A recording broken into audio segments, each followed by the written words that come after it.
Évangile de Jésus-Christ selon saint Luc. En ce temps-là, les publicains et les pécheurs venaient tous à Jésus pour l'écouter. Les pharisiens et les scribes récriminaient contre lui. Cet homme fait bon accueil aux pécheurs et il mange avec eux. Alors Jésus leur dit cette parabole.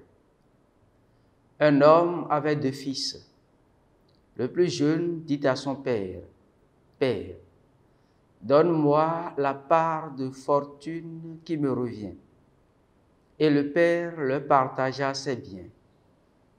Peu de jours après, le plus jeune rassembla tout ce qu'il avait et partit pour un pays lointain où il dilapida sa fortune en menant une vie de désordre. Il avait tout dépensé quand une grande famine survint dans ce pays et il commença à se trouver dans le besoin. Il alla s'engager auprès d'un habitant de ce pays qui l'envoya dans ses champs garder les porcs. Il aurait bien voulu se remplir le ventre avec les gousses que mangeaient les porcs, mais personne ne lui donnait rien. Alors il rentra en lui-même et se dit, « Combien d'ouvriers de mon père ont du pain en abondance, et moi ici je meurs de faim. Je me lèverai, j'irai vers mon père, et je lui dirai, « Père, j'ai péché contre le ciel et envers toi. Je ne suis plus digne d'être appelé ton fils. Traite-moi comme l'un de tes ouvriers. » Il se leva et s'en alla vers son père. Comme il était encore loin, son père l'aperçut et fut saisi de compassion. Il courut se jeter à son cou et le couvrit de baisers. Le fils lui dit, « Père, j'ai péché contre le ciel et envers toi. Je ne suis plus digne d'être appelé ton fils. » Mais le père dit à ses serviteurs, « Vite, apportez le plus beau vêtement pour l'habiller, mettez-lui une bague au doigt et des sandales aux pieds. Allez chercher le veau gras, tuez-le, mangeons et festoyons, car mon fils que voilà était mort et il est revenu à la vie. Il était perdu et il est retrouvé. » Et ils commencèrent à festoyer. Or, le fils aîné était au champ. Quand il revint et fut près de la maison, il entendit la musique et les danses. Appelant un des serviteurs, il s'informa de ce qui se passait.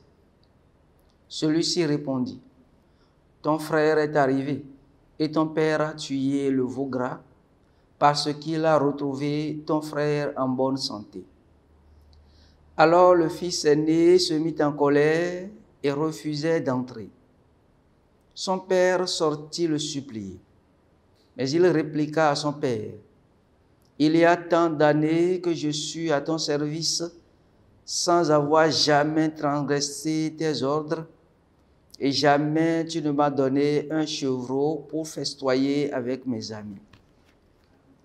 Mais quand ton fils que voilà est revenu, après avoir dévoré ton bien avec des prostituées, tu as fait tuer pour lui le veau gras. » Le père répondit, « Toi, mon enfant, tu es toujours avec moi, et tout ce qui est à moi est à toi. Il fallait festoyer et se réjouir, car ton frère que voilà était mort, et il est revenu à la vie. Il était perdu, et il est retrouvé. » Acclamons la parole de Dieu. Chers frères et sœurs, qu'est-ce que Jésus a voulu révéler à ses contemporains et à nous qui sommes ses disciples à travers cette parabole? Qu'est-ce qu'il a bien voulu nous révéler? Eh bien, Jésus veut surtout nous révéler ce en quoi consiste l'amour miséricordieux de Dieu. L'amour de Dieu pour l'homme est une compassion qui le saisit jusqu'aux entrailles. Il est comme ce père qui guette le retour de son fils et l'apercevant, il n'hésite pas à courir, se jeter à son cou pour le couvrir de baisers. Oui, l'amour miséricordieux de Dieu pour l'homme n'a rien de comparable avec nos pauvres sentiments humains. Je voudrais, à partir de ce texte de Luc, relever seulement 2 traits qui caractérisent cet amour miséricordieux de Dieu. Le premier trait, c'est le grand respect que Dieu nous manifeste parce qu'il nous aime. Oui, l'amour de Dieu pour l'homme est tel qu'il va jusqu'à respecter l'homme dans sa liberté. Dieu nous a créés libres à son image et à sa ressemblance. Et il fait tout pour respecter cette liberté humaine. Voilà pourquoi le père de l'enfant prodigue ne pouvait pas s'opposer à la demande de son fils. À son âge, il était libre de faire une demande à son père. Mais il devait donner toutes les preuves qui montrent son sens de responsabilité.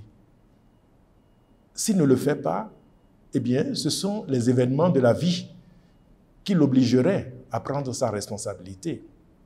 Et de fait, après avoir dissipé tous les biens dans une vie dissolue, le fils tomba dans une déchéance, la déchéance la plus totale, avec la faim et les humiliations liées au fait de garder des porcs. Les porcs, ce sont des animaux impurs dans le monde culturel juif.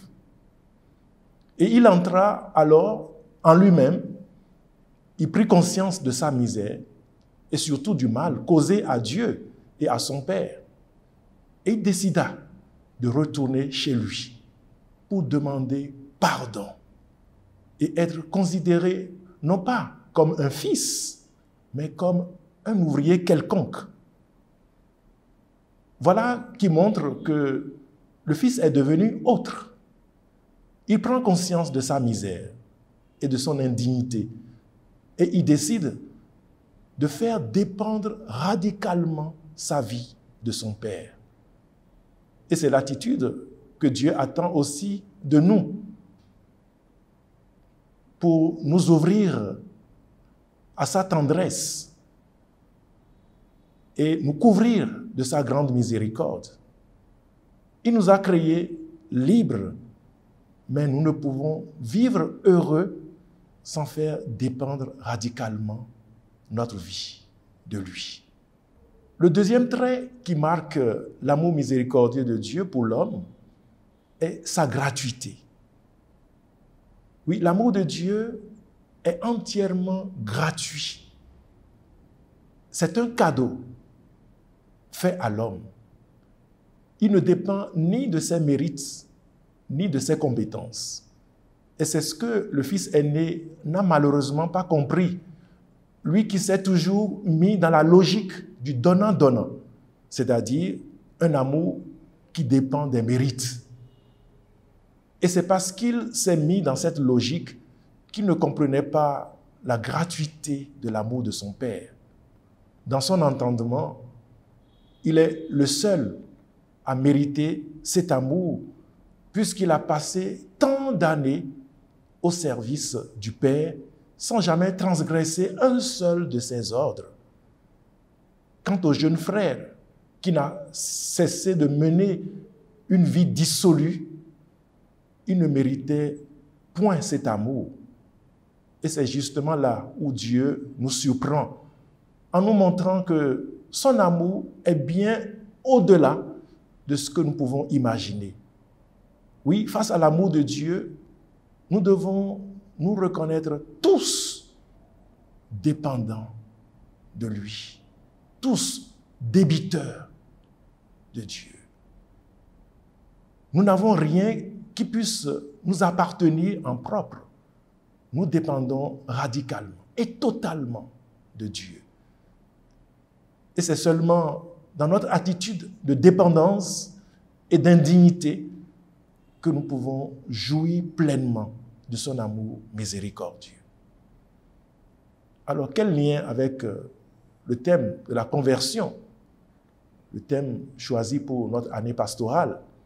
Eh bien, la conversion n'est pas une petite fièvre de sainteté après avoir écouté une belle prédication et qui s'estompe le lendemain. Non, la conversion commence par une descente honnête et décisive au fond de soi-même, comme l'enfant prodigue. Oui, la culture d'aujourd'hui, qui tend à mettre l'accent sur le bruit, ne nous aide point à faire cette descente au fond de nous-mêmes. On vit dans le bruit, dans la superficialité, les gadgets technologiques et les accessoires d'un monde hyper connecté. Eh bien, ce sont des instruments qui garantissent un accès permanent au bruit pour qui fuit l'intériorité. Et c'est triste. N'entrons pas dans la superficialité. Si nous voulons nous convertir, faisons cette descente en nous-mêmes. Oui, ce n'est pas un autre qui doit me dire ce que je dois faire ou que je fais le mal. C'est Dieu lui-même qui me le dit à travers mon frère, ma sœur. Et j'en rends compte quand j'écoute la voix de Dieu dans ma conscience. La conversion à l'Évangile, c'est aussi quand nous cessons de jeter un regard méprisant et accusateur sur des gens qui ont commis le mal, qui ont été marqués par un péché connu de tous. Mais quand tu méprises ton frère, ta sœur, pour son péché, toi, tu te retrouves dehors, loin du festin et de la chaleur paternelle, pendant que le frère, la sœur, que tu méprises, savoure le veau gras sous le regard bienveillant du Père. Tu continuerais à critiquer quelqu'un que la miséricorde de Dieu a déjà rétabli. Et toi, tu restes dehors. Alors, mon frère, ma sœur, l'évangile de ce dimanche est particulièrement pour toi qui t'es éloigné de Dieu par suite de tes choix erronés. Nul n'est trop loin pour Dieu. Rien n'est perdu pour Dieu. Rien n'est fini pour Dieu. Dieu t'attend, non pas pour te juger, mais pour fêter ton retour. L'Église t'attend, non pas pour te faire des reproches, mais pour célébrer ton retour. Alors, toi qui t'es éloigné, reviens. Le Christ t'attend comme son invité d'honneur. N'hésite pas, ne doute pas, reviens. Le Christ n'attend que toi. Amen.